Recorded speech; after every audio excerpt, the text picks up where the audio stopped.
Hi friends, ಯಾರೆಲ್ಲ ನನ್ನ ಚಾನಲನ್ನು ನೋಡುತ್ತಿದ್ದೀರಾ, ಪ್ಲೀಸ್ ಸಪೋರ್ಟ್ ಮಾಡಿ. ಕತೆಯು ಇಷ್ಟವಾದರೆ ಲೈಕ್ ಮಾಡಿ, ಸಬ್ಸ್ಕ್ರೈಬ್ ಮಾಡಿ. ನನ್ನ ಹೆಸರು ವಸಂತ್. ಕಾಲೇಜ್ ಮುಗಿದ ನಂತರ ಕೆಲಸಕ್ಕಾಗಿ ಬೆಂಗಳೂರಿಗೆ ಬಂದು ಒಂದು ಕೆಲಸವನ್ನು ನೋಡಿ ಸೇರಿಕೊಂಡಿದ್ದೆ. ಕೆಲಸ ಆರಂಭಿಸಿ ಈಗಾಗಲೇ 2 ವರ್ಷಗಳು ಕಳೆದಿದ್ದವು. ನನ್ನ ಸಂಬಳ ಹೇಳಿಕೊಳ್ಳುವಷ್ಟೇನೂ ಇರಲಿಲ್ಲ. ಹಾಗಾಗಿ ಇನ್ನು ಕೆಲವು ಗೆಳೆಯರ ಜೊತೆ ಸೇರಿಕೊಂಡು ರೂಮ್ ಒಂದನ್ನು ಬಾಡಿಗೆ ತೆಗೆದುಕೊಂಡು ಉಳಿದುಕೊಂಡಿದ್ದೆವು. ಮನೆಯ ತಿಂಗಳ ಬಾಡಿಗೆ, ಊಟದ ಖರ್ಚು ಎಲ್ಲವನ್ನೂ ಶೇರ್ ಮಾಡಿಕೊಳ್ಳುತ್ತಿದ್ದೆವು. ಸ್ವಲ್ಪ ದಿನಗಳ ನಂತರ ನನ್ನ ಮಾವನ ಮಗಳು ಸ್ಮಿತಾ ಬಿಎಡ್ ಮಾಡೋಕೆ ಬೆಂಗಳೂರಿಗೆ ಬರಬೇಕಾಗಿತ್ತು. ನಾನು ಗೆಳೆಯರ ಜೊತೆ ರೂಮಲ್ಲಿ ಇರುವುದರಿಂದ ಅವಳಿಗೆ ನಮ್ಮ ರೂಮಿನ ಹತ್ತಿರದಲ್ಲಿ ಹಾಸ್ಟೆಲ್ ಒಂದನ್ನು ನೋಡಿ ಸೇರಿಸಿದ್ದರು. ನಾನು ನನಗೆ ಟೈಮ್ ಸಿಕ್ಕಾಗಲ್ಲ ಆ ಹಾಸ್ಟೆಲ್ಗೆ ಹೋಗಿ ಸ್ಮಿತಾಳನ್ನು ಮೀಟ್ ಮಾಡಿ ಬರುತ್ತಿದ್ದೆ. ಹಾಗೆ ಹೋದಾಗ ಹಾಸ್ಟೆಲ್ ಎದುರುಗಡೆ ಇರುವ ಒಂದು ಪಾರ್ಕಲ್ಲಿ ಸ್ವಲ್ಪ ಹೊತ್ತು ಕುಳಿತು ಮಾತಾಡಿ ಬರ್ತಿದ್ದೆ. ಹೀಗೆ ನಾನು ಪದೇ ಪದೇ ಅಲ್ಲಿಗೆ ಹೋಗ್ತಾ ಇದ್ದುದರಿಂದ ಸ್ಮಿತಾಳ ಕೆಲವು ಗೆಳತಿಯರು ಕೂಡ ನನಗೆ ಪರಿಚಿತರಾದರು. ಆಗಾಗ ಸ್ಮಿತಾಳ ಜೊತೆ ಅವಳ ಗೆಳತಿಯರು ಕೂಡ ನನ್ನ ಜೊತೆ ಬಂದು ಪಾರ್ಕಲ್ಲಿ ಮಾತನಾಡುತ್ತಾ ಕುಳಿತಿರುತ್ತಿದ್ದರು. ಅನಂತರ ನಾವು ಎಲ್ಲರೂ ಸೇರಿಕೊಂಡು ಪಕ್ಕದ ಚಾಟ್ಸ್ ಅಂಗಡಿಗೆ ಹೋಗಿ ಚಾಟ್ಸ್ ತಿಂದುಕೊಂಡು ಚೆನ್ನಾಗಿ ಟೈಮ್ ಪಾಸ್ ಮಾಡುತ್ತಿದ್ದೆವು. ಹೀಗೆ ಇರುವಾಗ ಒಂದು ದಿನ ನನಗೆ ಸ್ಮಿತಾಳಿಂದ ಫೋನ್ ಬಂತು. ನಾಳೆ ನಾವೆಲ್ಲ ಫ್ರೆಂಡ್ಸ್ ಸೇರಿಕೊಂಡು ಮೂವಿಗೆ ಹೋಗ್ತಾ ಇದ್ದೇವೆ, ನೀನು ಕೂಡ ಬಾ ಅಂತ ಕರೆದಳು. ನೀವೆಲ್ಲ ಸೇರಿಕೊಂಡು ಹೋಗ್ತನ್ನಿ. ನಿಮ್ಮ ನಡುವೆ ನಾನು ಯಾಕೆ ಅಂದೆ. ನೀನು ಕೂಡ ಬಾ, ನನ್ನ ಫ್ರೆಂಡ್ಸ್ ಯಾರಿಗೂ ಬೇಜಾರಿಲ್ಲ, ಅವರೆಲ್ಲರಿಗೂ ನಿನ್ನ ಬಗ್ಗೆ ಗೊತ್ತು ಅಂದಳು. ಅಷ್ಟರಲ್ಲಿ ಅವಳ ಗೆಳತಿಯೊಬ್ಬಳು ಸ್ಮಿತಾನಿಂದ ಫೋನ್ ತೆಗೆದುಕೊಂಡು ನೀವು ಬರಲೇಬೇಕು ಅಂತ ಹೇಳಿದ್ದು. ನನಗೆ ಬೇರೇನು ಹೇಳುವುದಕ್ಕೆ ಆಗದೆ ಸರಿ ಆಯ್ತು ಬರುತ್ತೇನೆ ಅಂತ ಒಪ್ಪಿಕೊಂಡೆ. ಮರುದಿನ ನಾನು ಸಿನಿಮಾಗೆ ಹೋಗುವಾಗ ನಾನು ನನ್ನ ಬೈಕ್ ತೆಗೆದುಕೊಂಡು ಹಾಸ್ಟೆಲ್ ಹತ್ರ ಹೋದೆ. ಅಲ್ಲಿ ಸ್ಮಿತಾಳ ಫ್ರೆಂಡ್ಸ್ನ ಕೆಲವು ಅಣ್ಣಂದಿರು ಕೂಡ ಬಂದಿದ್ದರು.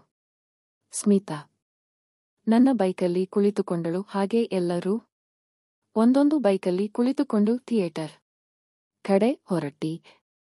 ಆಮೇಲೆ ಥಿಯೇಟರಲ್ಲಿ ಟಿಕೆಟ್ ತೆಗೆದುಕೊಂಡು ಒಳಗಡೆ ಹೋದೆವು. ಸಿಕ್ಕಿರುವ ಸೀಟ್ಗಳಲ್ಲಿ ಒಬ್ಬೊಬ್ಬರು ಕುಳಿತುಕೊಂಡೆವು. ನನ್ನ ಪಕ್ಕ ಸ್ಮಿತಾಳ ಗೆಳತಿ ಶ್ವೇತಾ ಕುಳಿತಿದ್ದಳು. ನನಗೆ ಆ ಹಿಂದಿನ ದಿನ ಫೋನ್ ಮಾಡಿ ಮೂವಿಗೆ ಬರೋಕೆ ಫೋರ್ಸ್ ಮಾಡಿದ್ದು ಕೂಡ ಅವಳೇ ಆಗಿತ್ತು. ಈ ಹಿಂದೆ ಕೂಡ ಅವಳ ಜೊತೆ ಮಾತನಾಡಿ ಅಭ್ಯಾಸ ಇದ್ದಿದ್ದರಿಂದ ಅವಳು ನನ್ನ ಪಕ್ಕ ಕುಳಿತುಕೊಂಡಿದ್ದು ನನಗೆ ಒಳ್ಳೆಯದಾಯಿತು. ಸಿನೆಮಾ ನಡೆಯುವಾಗ ಅವಳು ಆಗಾಗ ನನ್ನನ್ನು ಮಾತನಾಡಿಸುತ್ತಿದ್ದಳು. ಅವಳ ಮೊಬೈಲ್ ನಂಬರ್ ಕೂಡ ನನಗೆ ಕೊಟ್ಟಳು. ಅವಳು ಮೂವಿನ ತುಂಬಾ ಎಂಜಾಯ್ ಮಾಡಿಕೊಂಡು ನೋಡುತ್ತಿದ್ದಳು. ಕಾಮಿಡಿ ಸೀನ್ ಬಂದಾಗೆಲ್ಲ ನಗುತ್ತಾ ನನಗೆ ಹೊಡೆದು ನಗ್ತಿದ್ಲು. ಆಗಾಗ ನನ್ನ ಕೈ ಹಿಡ್ಕೊಳ್ಳಿದ್ದು, ಅದರಿಂದ ನನಗೂ ಒಳ್ಳೆ ಮಜಾ ಸಿಕ್ಕಿತ್ತು. ಇನ್ನೇನು ಸಿನಿಮಾ ಮುಗಿದು ಮನೆಗೆ ಹೊರಡೋಕೆ ರೆಡಿ ಆದ್ವಿ. ಮಳೆ ಬರುವ ಹಾಗೆ ಇತ್ತು. ಹಾಗಾಗಿ ಹೆಚ್ಚು ಟೈಮ್ ವೇಸ್ಟ್ ಮಾಡದೆ ಒಬ್ಬೊಬ್ಬರು ಒಂದೊಂದು ಬೈಕಲ್ಲಿ ಕುಳಿತು ಅಲ್ಲಿಂದ ಹಾಸ್ಟೆಲ್ ಕಡೆ ಹೊರಟ್ವಿ. ನನ್ನ ಬೈಕ್ ಅಲ್ಲಿ ಶ್ವೇತಾ ಕುಳಿತಿದ್ದು. ಸಾಯಂಕಾಲ ಆಗಿದ್ದುದರಿಂದ ಗಾಳಿ ಸ್ವಲ್ಪ ಜೋರಾಗಿತ್ತು. ಚಳಿ ಆಗ್ತಿದೆ ಅಂತ ಹೇಳ್ತಾ ಇದ್ದು ಶ್ವೇತಾ ಸರಿ ನನ್ನನ್ನು ಗಟ್ಟಿಯಾಗಿ ಹಿಡಿದು ಕುಳಿತುಕೋ, ನಾವು ಬೇಗ ಬೇಗ ಹೋಗೋಣ ಅಂದೆ. ಅಷ್ಟು ಹೇಳಿದ್ದೆ ತಡ ನನ್ನನ್ನು ಗಟ್ಟಿಯಾಗಿ ತಬ್ಬಿಕೊಂಡು ಕುಳಿತುಕೊಂಡಿದ್ದು. ಅಬ್ಬಾ, ನನಗೆ ರೋಮಾಂಚನ ಆಯ್ತು. ಅವಳು ಗೊತ್ತಿದ್ದು ಹಾಗೆ ಕುಳಿತಿದ್ದಳೋ ಅಥವಾ ಗೊತ್ತಿಲ್ಲದೆ ಕುಳಿತಿದ್ದಳೋ ನನಗೆ ಬೇಕಿರಲಿಲ್ಲ. ನನಗಂತೂ ತುಂಬಾ ಮಜಾ ಸಿಕ್ಕಿತ್ತು. ನಾನು ಆಗಾಗ ಬ್ರೇಕ್ ಹಾಕಿ ಇನ್ನಷ್ಟು ಮಜಾ ತೆಗೆದುಕೊಳ್ಳುತ್ತಿದ್ದೆ. ನನ್ನೊಳಗಿನ ಆಸೆ ಸ್ಟ್ರಾಂಗ್ ಆಗುತ್ತಾ ಇತ್ತು. ಅಲ್ಲಿಂದ ಹೊರಟು ಹಾಸ್ಟೆಲ್ಗೆ ಹೋದ್ವಿ. ಎಲ್ಲರೂ ಬಂದು ಸೇರಿದಾಗ ಸ್ಮಿತಾಗೆ ಬೈ ಹೇಳಿ ನಾನು ರೂಮಿಗೆ ಹೊರಟು ಬಂದೆ. ನಡೆದಿರುವ ಎಲ್ಲಾ ಘಟನೆ ನನಗೆ ತುಂಬಾ ನೆನಪಾಗುತ್ತಾ ಇತ್ತು. ಹಾಗೆ ನಡೆದದ್ದನ್ನು ನೆನಪಿಸಿಕೊಂಡು ಒಂದು ಸಣ್ಣ ಮುಗುಳ್ಳಗೂ ಕೂಡ ಬರುತ್ತಿತ್ತು. ಆ ದಿನ ರಾತ್ರಿ ಊಟ ಮುಗಿಸಿ ಕುಳಿತಿದ್ದೆ. ಅಷ್ಟರಲ್ಲಿ ನನ್ನ ಫೋನ್ಗೆ ಒಂದು ಮೆಸೇಜ್ ಬಂತು. ಓಪನ್ ಕೂಡ ಎಂಜ್ ಆಗುತ್ತಿತ್ತು. ಆಮೇಲೆ ಅವರು ಕಾಲ್ ಮಾಡಿದಾಗಲೆಲ್ಲ ಕಿಸ್ ಕೇಳುವುದು ಮಾಮೂಲಿ ಆಯಿತು. ಒಂದು ದಿನ ಹೀಗೆ ಮಾತನಾಡುವಾಗ ಬರೀ ಮೆಸೇಜಲ್ಲಿ ಮಾತ್ರ ಕಿಸ್ ಕೊಡುವುದಾ? ಎದುರುಗಡೆ ಬಂದಾಗ ಕೂಡ ಈ ಕಿಸ್ ಸಿಗುತ್ತಾ ಅಂತ ಕೇಳಿದೆ. ಹಾಗೆ ಕೇಳಿದಾಗ ನೋಡೋಣ, ಈಗಲೇ ಏನು ಹೇಳೋಕ್ಕಾಗಲ್ಲ ಅನ್ನೋ ಉತ್ತರ ಬರುತ್ತಿತ್ತು.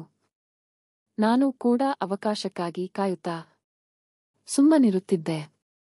ಅದೊಂದು ಹಬ್ಬದ ಸಂದರ್ಭ. ನಮ್ಮ ರೂಮಿನಲ್ಲಿರುವ ಎಲ್ಲ ಫ್ರೆಂಡ್ಸ್ ಊರಿಗೆ ಹೋಗಿದ್ದರು. ಆ ದಿನ ನಮ್ಮ ಮನೆಯಲ್ಲಿ ಹಬ್ಬದ ಅಡಿಗೆ ಮಾಡಿ ಸ್ಮಿತಾಳನ್ನು ಊಟಕ್ಕೆ ಕರೆಯೋಣ ಅಂತ ಪ್ಲಾನ್ ಮಾಡಿದೆ. ಹಾಗೆ ಸ್ಮಿತಾ ಬರುವಾಗ ಶ್ವೇತಾಳನ್ನು ಕೂಡ ಕರೆದುಕೊಂಡು ಬರೋಕೆ ಹೇಳಿದ್ದೆ. ಆಯ್ತಪ್ಪ, ನಿನ್ನ ಗರ್ಲ್ ಫ್ರೆಂಡ್ ಅನ್ನು ಹೇಗೆ ಬಿಟ್ಟುಕೊಂಡು ಬರೋಕೆ ಆಗುತ್ತೆ, ಕರೆದುಕೊಂಡು ಬರುತ್ತೇನೆ ಅಂದಳು. ನಾನು ಮತ್ತು ಶ್ವೇತಾ ಪ್ರತಿದಿನ ಫೋನಿನಲ್ಲಿ ತುಂಬಾ ಹೊತ್ತು ಮಾತನಾಡಿದರು. ಅದರ ಬಗ್ಗೆ ಸ್ಮಿತಾಗೆ ಏನು ಗೊತ್ತಿರಲಿಕ್ಕಿಲ್ಲ ಅಂತ ಅಂದುಕೊಂಡೆ. ಆದರೂ ಶ್ವೇತಾ ನಿನ್ನ ಗರ್ಲ್ ಫ್ರೆಂಡ್ ಅಂತ ಸ್ಮಿತಾ ಆಗಾಗ ತಮಾಷೆ ಮಾಡ್ತಿದ್ಲು. ಆ ದಿನ ಸ್ಮಿತಾ ಮತ್ತು ಶ್ವೇತಾ ಇಬ್ಬರು ಬೆಳಿಗ್ಗೆನೆ ನಮ್ಮ ರೂಮಿಗೆ ಬಂದರು. ಅಂಗಡಿಗೆ ಹೋಗಿ ಅಗತ್ಯವಿರುವ ಎಲ್ಲಾ ವಸ್ತುಗಳನ್ನು ತಂದು ಅಡುಗೆ ಸ್ಟಾರ್ಟ್ ಮಾಡಿಕೊಂಡೆವು. ಅದು ಇದು ತಮಾಷೆ ಮಾಡಿಕೊಂಡು ಅಡುಗೆ ಮುಗಿಸಿದವು. ಹಾಗೆ ಊಟ ಕೂಡ ಮುಗಿಯಿತು.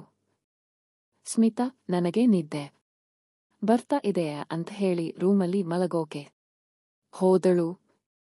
ನಾನು ಮತ್ತು ಶ್ವೇತಾ ಇಬ್ಬರು ಹಾಲಲ್ಲಿ ಟಿವಿ ನೋಡುತ್ತಾ ಕುಳಿತುಕೊಂಡೆವು. ಟಿವಿಯಲ್ಲಿ ರೊಮ್ಯಾಂಟಿಕ್ ಸಾಂಗ್ಸ್ ಹಾಕಿಕೊಂಡು ನಾನು ಅವಳ ಕೈ ಹಿಡಿದುಕೊಂಡು ಕುಳಿತುಕೊಂಡಿದ್ದೆ. ಹಾಗೆ ಮಾತನಾಡುತ್ತಾ ನನಗಿಲ್ವಾ ಅಂತ ಕೇಳಿದೆ. ಏನು ಅನ್ನುವ ಹಾಗೆ ನನ್ನ ಮುಖವನ್ನು ನೋಡಿದಳು. ಅದೇ ಫೋನಲ್ಲಿ ಕೊಟ್ಟಿದ್ದು ಅಂದೆ. ಅದೆಲ್ಲ ಕೊಡೋಕ್ಕಾಗಲ್ಲಪ್ಪ ಅಂದಳು ನಗುತ್ತಾ. ಯಾಕೆ ಅಂತ ಕೇಳಿದೆ. ಯಾಕೆಂದರೆ ಅದು ಕೊಟ್ರೆ ಅದು ಅಷ್ಟಕ್ಕೆ ನಿಲ್ಲುವುದಿಲ್ಲ. ಆಮೇಲೆ ನಿನ್ನ ಡಿಮ್ಯಾಂಡ್ ಇನ್ನೂ ಬೇರೆ ಏನೇನೋ ಇರುತ್ತೆ ಅಂದಳು.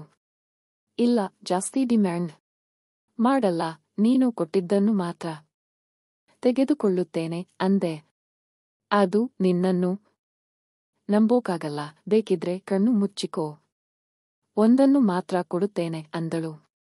ಸರಿ ಅಂತ ಕಣ್ಣು ಮುಚ್ಚಿ ಕುಳಿತುಕೊಂಡೆ. ಒಂದು ಮುತ್ತು ಕೊಟ್ಟು ಸುಮ್ಮನಾದಳು. ಇಷ್ಟೇನಾ? ನೀನು ಕೊಟ್ಟಿದ್ದು ನನಗೆ ಗೊತ್ತೇ ಆಗಿಲ್ಲ, ಸರಿಯಾಗಿ ಕೊಡು ಅಂತ ಕೇಳಿದೆ. ಆಸೆ ನೋಡು ಅಂತ ಇನ್ನೊಂದು ಕೊಟ್ಟಳು.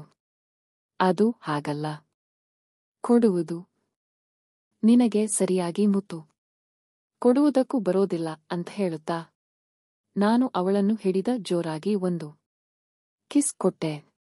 ಮೊದಮೊದಲು ಬೇಡ ಅಂತಿದ್ದವಳು ಆಮೇಲೆ ಹಾಗೆ ನನ್ನನ್ನು ತಬ್ಬಿಕೊಂಡು ಕುಳಿತುಕೊಂಡಳು.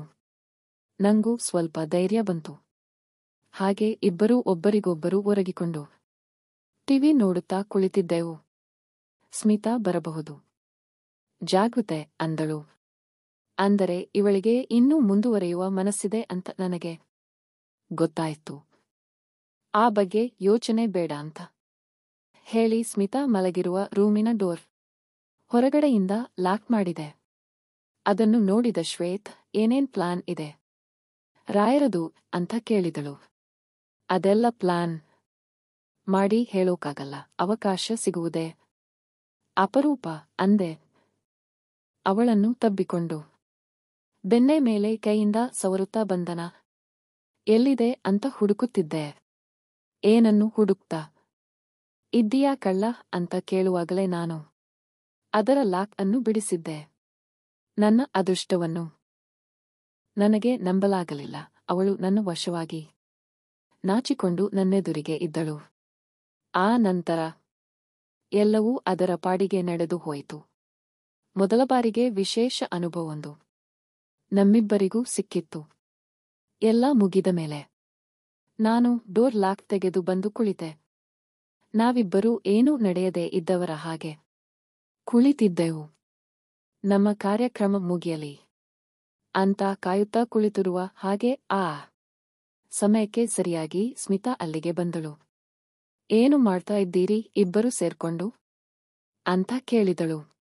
ನನಗೆ ಒಮ್ಮೆ ಶಾಕ್ ಆಯಿತು. ಅವಳಿಗೆಲ್ಲಾದರೂ ನಮ್ಮ ಕಳ್ಳತನದ ಬಗ್ಗೆ ತಿಳಿದು ಹೋಯ್ತಾ ಅಂತ.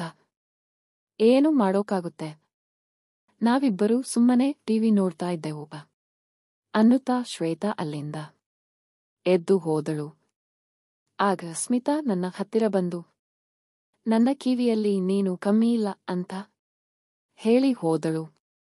ಅವಳ ಮಾತು ನನಗೆ ಅರ್ಥ ಆಗಲಿಲ್ಲ.